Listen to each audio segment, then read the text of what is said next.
हाय, तर आज आपण क्लॅव्हिकल शिकत आहोत. क्लॅव्हिकल डिवाइड केला आहे 3 मेन पार्टमध्ये. एक मीडियल एंड आहे, एक्सटर्नल एंड आहे आणि एक शाफ्ट आहे. शाफ्टला डिवाइड केलं आहे 2 पार्टमध्ये, एक मीडियल 2/3 आणि एक लॅटरल 1/3. आपण 1 बाय 1 सगळं शिकूया. So this is quadrangular shaped sternal end आणि हा स्टर्नमशी जॉईंट फॉर्म करतो, ज्याला आपण म्हणतो स्टर्नो क्लॅव्हिक्युलर जॉईंट.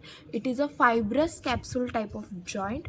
त्याचसोबत ह्याच्या पोस्टेरियर एंडला एक आर्टिक्युलेटिंग डिस्क असते आणि सुपिरियर एंडला इंटर क्लॅव्हिक्युलर लिगामेंट, जी 2 क्लॅव्हिकलच्या मध्ये प्रेझेंट असते. लॅटरल एंड हा एक फ्लॅटरिंग बोन आहे. याच्या लॅटरल एंडवरती एक फॅसेट आहे ॲक्रोमिनॉन प्रोसेससोबत जॉईंट बनवण्यासाठी. ॲक्रोमिनो क्लॅव्हिक्युलर जॉईंट हा एक जॉईंट कॅप्सूल फॉर्म करतो ॲक्रोमिनॉन प्रोसेससोबत. So let's learn shaft. शाफ्टला 2 पार्टमध्ये डिवाइड केला आहे. लॅटरल एंड जो फ्लॅट आहे, त्याच्यामुळे त्याचे 2 सरफेस आणि 2 बॉर्डर आहे. पुढे असते ती अँटेरियर बॉर्डर, मागे असते ती पोस्टेरियर बॉर्डर. अँटेरियर बॉर्डर आपली कॉनकेव्ह शेपची आहे आणि पोस्टेरियर बॉर्डर कॉन्व्हेक्स शेपची आहे. वरचा जो भाग आहे त्याला आपण सुपिरियर सरफेस म्हणतो आणि खाली इन्फिरियर सरफेस आहे. सुपिरियर सरफेसवर सबक्युटॅनस असल्यामुळे एकही अटॅचमेंट मिळत नाही, तर इन्फिरियर सरफेसवरती आपल्याला एक एलिव्हेशन दिसतं ज्याला कोनाइड ट्युबरकल म्हणतो आणि एक रिज आहे ज्याला आपण ट्रॅपेझियस रिज असं म्हणतो. सो अटॅचमेंट पाहूया. सो अँटेरियर साईडला जे आहे ते आपल्या डेल्टॉइड मसलचं ओरिजिन आहे आणि पोस्टेरियर साईडला जे आहे ते ट्रॅपेझियस मसलचं इन्सर्शन आहे. खालच्या बाजूला कोरॅकोक्लॅव्हिक्युलर लिगामेंट येऊन इन्सर्ट होते. ती 2 स्ट्रिप्समध्ये डिवाइड होते.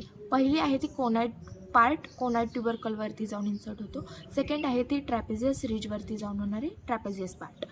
सो हा आहे लॅटरल 1/3. आता मीडियल 2/3कडे येऊया. मीडियल 2/3ला 4 सरफेसेस आहेत, सुपिरियर, अँटेरियर, पोस्टेरियर आणि इन्फिरियर. आपण पोस्टेरियरपासून स्टार्ट करूया. पोस्टेरियर हा स्मूथ आहे. स्मूथ असल्यासोबतच हा एका मसलला ओरिजिन देतो, ज्याचं नाव आहे स्टर्नो हायॉइड मसल, जी हायॉइडकडे मूव्ह होते.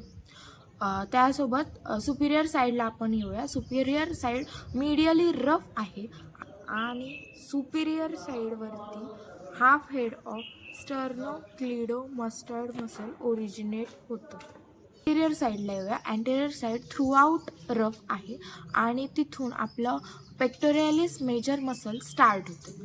इन्फिरियर साईडला 2 भागात डिवाइड केला आहे आपण, एक लॅटरल आणि एक मीडियल. मीडियली त्याच्या कॉस्टोक्लॅव्हिक्युलर लिगामेंट प्रेझेंट आहे आणि लॅटरली एक ग्रूव्ह आहे, सबक्लॅव्हियन ग्रूव्ह, जिथे सबक्लॅव्हियन मसल्स येऊन इन्सर्ट होतात. सबक्लॅव्हियन मसल्सलाच एक फेशिया अटॅच आहे, क्लॅव्हिपेक्टोरियस फेशिया. हे आहेत मीडियल पार्टचे रिलेशन. सो क्लॅव्हिकल जो आहे तो ओनली बोन आहे जो हॉरिझॉन्टली प्लेस्ड आहे बॉडीमध्ये. It is a first bone to start ossify, develop व्हायला चालू होतो ऑसिफाईंग मेम्ब्रेनमध्ये. आणि ओनली लॉंग बोन आहे ज्याचे 2 प्रायमरी सेंटर्स आहेत ऑफ ऑसिफिकेशन. त्याचसोबत अबडक्शन मुवमेंटमध्ये हा लिम्बचं वेट ट्रान्सफर करतो स्टर्नमला, ज्याच्यामुळे आपलं अबडक्शन स्मूथ जातं. त्याचसोबत क्लॅव्हिकलमध्ये 2 क्लिनिकल ॲनाटॉमी आहेत. एक तर कॉन्जेनाइटली क्लॅव्हिकल अब्सेंट असू शकतो, ज्याला म्हणतात क्लिडोक्रॅनाइल डायस्टॉसिस, आणि सेकंड आहे क्लॅव्हिकल फ्रॅक्चर, जो मधून होऊ शकतो आणि आपल्या मसल्सच्या वेटमुळे ह्याचं डिस्लोकेशन पण होऊ शकतं. झालं.